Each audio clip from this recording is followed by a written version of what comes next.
Olá, sejam todos bem-vindos a mais uma apresentação aqui no nosso canal. Nessa oportunidade, vamos tratar sobre a limitação da taxa de juros a serem cobradas no rotativo do cartão de crédito.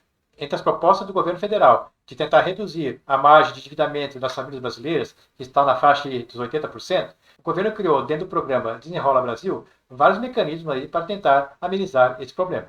Entre eles está a limitação da taxa de juros sobre o crédito rotativo do cartão de crédito, que não poderá ultrapassar o dobro do valor da dívida contraída. Então vamos aqui brevemente fazer uma análise dos impactos dessa nova medida em relação a esses endividamentos.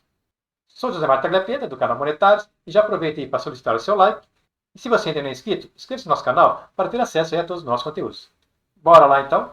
Dados levantados em novembro de 2023, estimou-se que a taxa de juros do crédito rotativo do cartão de crédito estaria em média 431,60% ao ano. Isso daria em média uma taxa efetiva de 14,9385% ao mês.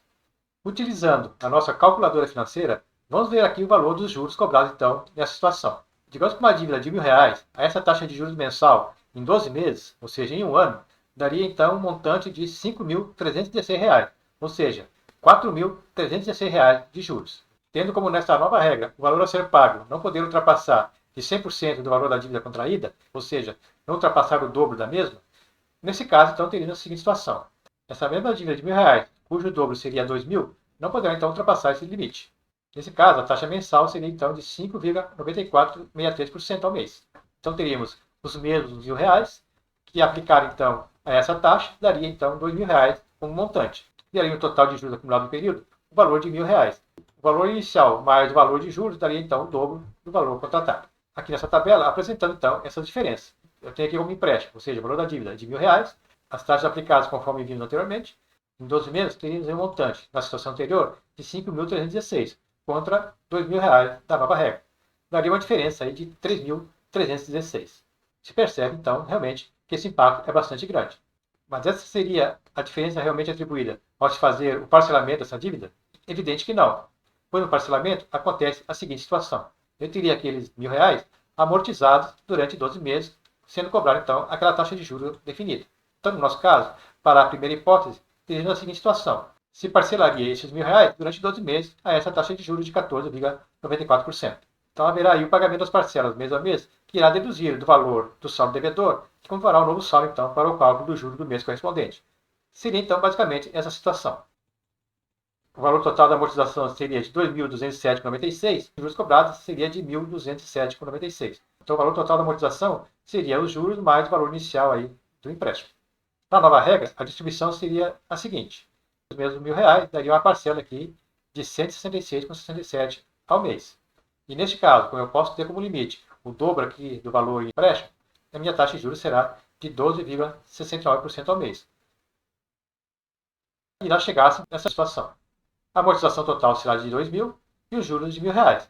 Uma vez que o meu limite de amortização, ou seja, do valor a ser pago, não pode ultrapassar 100% do valor que eu contraí, que era de R$ 1.000, então eu teria aqui R$ 2.000 para amortizar. Diminuído dos R$ 1.000 que eu financei, teria então de juros nesse período o valor de R$ 1.000. Então teria essa nova realidade com os valores sendo amortizados. Eu teria os R$ 1.000 que eu peguei de empréstimo, a mesma taxa de juros de 461,60% ao ano, que me dá 14,9385% ao mês. Eu teria então, como resultado, o valor final de 2.207, que me gerou uma parcela de 184 e tendo de juros aí acumulado 1.207,96, que é o que a gente viu aqui na nossa distribuição anterior. Então, da mesma forma, o novo modelo, tendo R$ 1.000 amortizado durante 12 meses, eu teria então a seguinte situação. O valor final não poderia ultrapassar 100%, ou seja, o dobro do meu valor inicial, que seria então, no caso aqui, R$ 2.000. Eu teria então recalculado aqui a minha taxa de juros, que seria de 319,60 com 50% ao ano.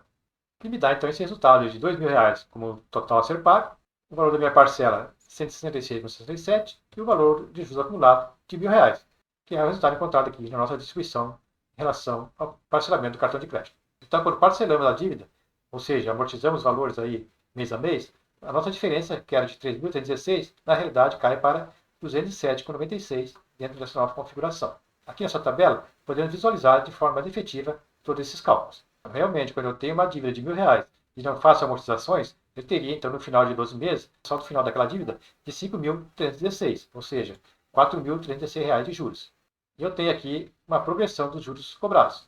Uma vez que eu faço a amortização, ou seja, o parcelamento daquela dívida, eu começo a ter aqui uma redução dos juros cobrados mensalmente, uma vez que eu vou diminuir do meu saldo devedor o valor da amortização. Então, esse saldo vai decrescendo até eu pagar totalmente minha dívida, e da mesma forma, os juros cobrados sobre o saldo devedor também vão sofrendo a redução. Por isso que dá essa diferença, então, no valor final. O valor total amortizado, que seria a soma das parcelas, deu ali os R$ 2.207,96, e o total de juros cobrados foi de R$ 1.207,96. Então, os R$ 1.000 contraídos, somado aos juros, dá o total aqui de R$ 2.207,96. Essa mesma distribuição podemos perceber aqui com a nova regra de com a eliminação dos juros a 100% do valor da dívida contraída. Então, eu teria aqui, sem as amortizações, o valor total de juros de R$ 1.000, somado aos R$ 1.000 da dívida, daria então um total aqui de R$ 2.000. Ao fazer as amortizações, ou seja, o parcelamento dessa dívida, eu teria também a condição aqui de redução dos juros. Mas percebe-se que como o banco tem a prerrogativa de poder limitar esse valor até o dobro do valor da dívida, ele poderá enquadrar esses parcelamentos numa condição de atender ali a exigências sem dar aqui nenhuma vantagem em relação ao fato de estar amortizando aí a dívida, diferente da situação anterior, que é o que ficou evidenciado aqui na parte de baixo da nossa tabela. Então, neste exemplo citado, embora se tenha tido aqui uma redução do valor a ser pago, não representa aquele valor realmente calculado no primeiro momento. Uma vez que a limitação não está subordinada em percentuais, ou seja, em 100% dos encargos, mas sim em 100% do valor da dívida. Com isso, poderão haver essas variações de percentuais acima aqui do encontrado no primeiro momento. Vamos supor agora que em vez de 12 meses, esse processo seja em 24 meses. Vamos supor aqui 24 meses, e me calculou aqui essa nova distribuição aqui do parcelamento, e me deu esse resultado. Pela nova regra também, ao recálculo, e os valores aqui permanecem inalterados, uma vez que a regra propõe o limite de 100% do valor da dívida contraída, ou seja, o dobro dos R$ 1.000 relacionados à dívida. E agora aqui na planilha de diferenças, percebe então aquela taxação absurda de juros que era praticada aí anteriormente. E ao analisarmos aqui o processo de amortização, ou seja, de parcelamento, percebemos então que quanto maior o período aqui, maior vai ser a diferença aqui em relação ao novo processo de limitação. Então realmente ele gera uma certa vantagem em função de dar um travamento aí em relação ao valor total a ser cobrado. Vamos supor que agora esse parcelamento seja feito em 6 vezes. Então, embora no geral se percebe que ainda há um ganho aqui em relação à situação anterior, mas aqui nos parcelamentos, se o banco aplicar a regra na íntegra, o processo se inverte, ou seja, como ele tem como prerrogativa poder dobrar o valor da dívida, o processo aqui seria desvantajoso para o cliente, que teria pago R$ 417,20 a mais do que na condição anterior. Então, é necessário estarmos atentos aí a essas possíveis situações.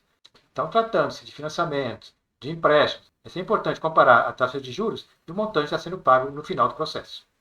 Pois bem, o que concluímos aí com as nossas simulações? Realmente essa limitação ela pode travar aí o nível de endividamento, ou seja, limitar aí a forma exacerbada a qual os bancos aplicavam aí seus juros, trazendo aí muitas vezes a impossibilidade até do pagamento da dívida em função dos reajustes aí sendo feitos em uma taxa bastante elevada. Mas vimos também que essa limitação ela não está relacionada diretamente à taxa de juros, mas sim em não poder dobrar aí o valor da dívida contraída. Então pode, em alguns casos, um processo de amortização, ou seja, de parcelamento, gerar até um efeito contrário do que se espera aí de reduzir o pagamento aí da dívida. Então é importante estar atento e buscar negociar aí com o banco essa taxa, outras operadoras que possam trazer uma negociação mais favorável. Inclusive, no próprio projeto do governo, está previsto para até a metade do ano ser implementado uma facilidade para a portabilidade de uma financeira para outra, ou seja, da troca de operadora. Então é estar atento aí e buscar aí as melhores alternativas possíveis. Mas fica sempre a dica, que embora se tenha aí uma possibilidade de redução dos custos financeiros aplicados numa dívida, o mais importante seria tentar evitar chegar no processo de endividamento. Nós temos aqui no canal vários vídeos que tratamos sobre o orçamento doméstico, dicas de como utilizar melhor os seus recursos, enfim. Então, não esqueça de deixar aí seu comentário sobre o assunto, o que você achou, se a proposta do governo é realmente favorável, ou pode até induzir as pessoas a se endividarem ainda mais, enfim. Deixe aí seu comentário e não esqueça de deixar o seu like. E se você não é inscrito, inscreva-se no canal para ter acesso a todos os nossos conteúdos. Agradeço a atenção de todos e até uma próxima oportunidade.